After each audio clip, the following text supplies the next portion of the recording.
മലപ്പുറം എടവണ്ണപ്പാറയിൽ നിന്ന് 16-കാരനെ കാണാതായിട്ട് 6 ദിവസം. ചീക്കോട് സ്വദേശി മുഹമ്മദ് ആദിലിനെയാണ് കാണാതായത്. ഈ മാസം 10-ന് പിതാവിന്റെ സ്കൂട്ടർ എടുത്താണ് ആദിൽ പുറത്തുപോയത്. അന്ന് രാവിലെ ചെന്നൈയിലേക്കുള്ള ട്രെയിനിൽ യാത്ര ചെയ്യുന്നത് ഒരാൾ കണ്ടിരുന്നു. വിവരങ്ങൾ നൽകാനായി ദൃശ്യ പുതിയടത്ത് ചേരുന്നുണ്ട്. ദൃശ്യ, ഈ കുട്ടിയെ കാണാതായിട്ട് 6 ദിവസം പിന്നിട്ടിരിക്കുന്നു. ഇതുമായി ബന്ധപ്പെട്ട് എന്തെങ്കിലും വിവരങ്ങൾ ലഭ്യമായിട്ടുണ്ടോ? അക്ഷയ, ഈ ബുധനാഴ്ച അതായത് 10-ാം തീയതിയാണ് ഈ മുഹമ്മദ് ആദിലിനെ വീട്ടിൽ നിന്ന് കാണാതാകുന്നത്. തലേ ദിവസം ഉമ്മയുമായി വഴക്കിട്ടിരുന്നു. ആദിൽ വീട്ടുകാരറിയാതെ ഒരു ഫോൺ വാങ്ങിയിരുന്നു. ഇത് ഉമ്മ കണ്ടുപിടിക്കുകയും അത് വാങ്ങിവെക്കുകയും ചെയ്തിരുന്നു. ഇതിന് പിന്നാലെ വഴക്കുണ്ടായി.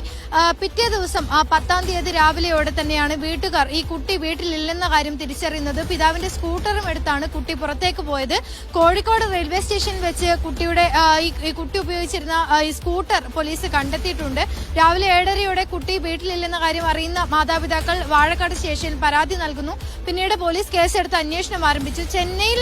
ചെന്നൈയിലേക്കുള്ള ട്രെയിനിൽ കുട്ടി ഉള്ളതായി ഒരാൾ കണ്ടിരുന്നു. അത് ഈ പോലീസിനെ വിവരം അറിയിക്കുകയും ചെയ്തിരുന്നു. പിന്നീട് ഈ വാഴക്കാട് പോലീസ് ചെന്നൈയിൽ അന്വേഷിച്ചെങ്കിലും കുട്ടിയെ ഇതുവരെ കണ്ടെത്താനായില്ല. അതായത് 6 ദിവസമായി കുട്ടിയെ കാണാതായിട്ട്.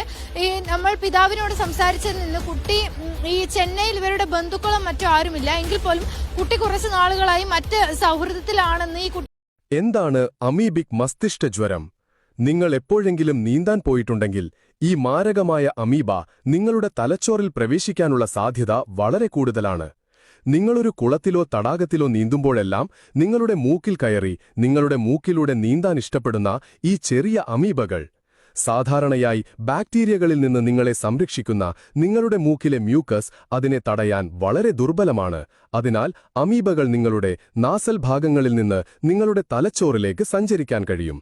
ബ്രെയിൻ ഈറ്റിംഗ് അമീബ എന്നും വിളിക്കപ്പെടുന്ന അമീബ കൂട്ടത്തോടെ പുനരുൽപാദനം ആരംഭിക്കുന്നു. 1-2 ദിവസത്തിനുള്ളിൽ ദശലക്ഷക്കണക്കിന് ഈ അമീബകൾ നിങ്ങളുടെ തലച്ചോറിനെ ബാധിക്കും. പരാദങ്ങളുടെ ഈ സൈന്യം നിങ്ങളുടെ തലച്ചോറിലെ കലകളെ ഭക്ഷിക്കുന്നു. കാലക്രമേണ നിങ്ങളുടെ തലച്ചോറ് വീർക്കുകയും വളരെ വലുതായിത്തീരുകയും ചെയ്യും.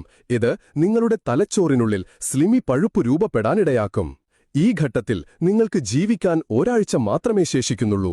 നിങ്ങൾക്ക് രുചിക്കാനും മണക്കാനും വേദന അനുഭവിക്കാനുമുള്ള കഴിവ് നഷ്ടപ്പെടും. അതിലും മോശം, ഒരു കടുത്ത പനി ആരംഭിക്കും. മണിക്കൂറുകളോളം നിങ്ങൾ ഛർദ്ദിക്കും. 5 ദിവസത്തിനു ശേഷം ഭ്രമാത്മകത ആരംഭിക്കും. അതായത് നിങ്ങളുടെ സ്കീസോഫ്രീനിക്സ് യഥാർത്ഥത്തിൽ യഥാർത്ഥമല്ലാത്ത കാര്യങ്ങൾ കാണാൻ തുടങ്ങും. നിങ്ങളുടെ ശരീരത്തിനും തലയ്ക്കുമേലുള്ള നിയന്ത്രണം പൂർണ്ണമായും നഷ്ടപ്പെടും. നിങ്ങളുടെ വേദനാജനകമായ മരണം ഉടൻ തന്നെ സംഭവിക്കും. അതുകൊണ്ട് നിങ്ങൾ ഓർക്കുക, വൃത്തിഹീനമായ നദീതടങ്ങളിൽ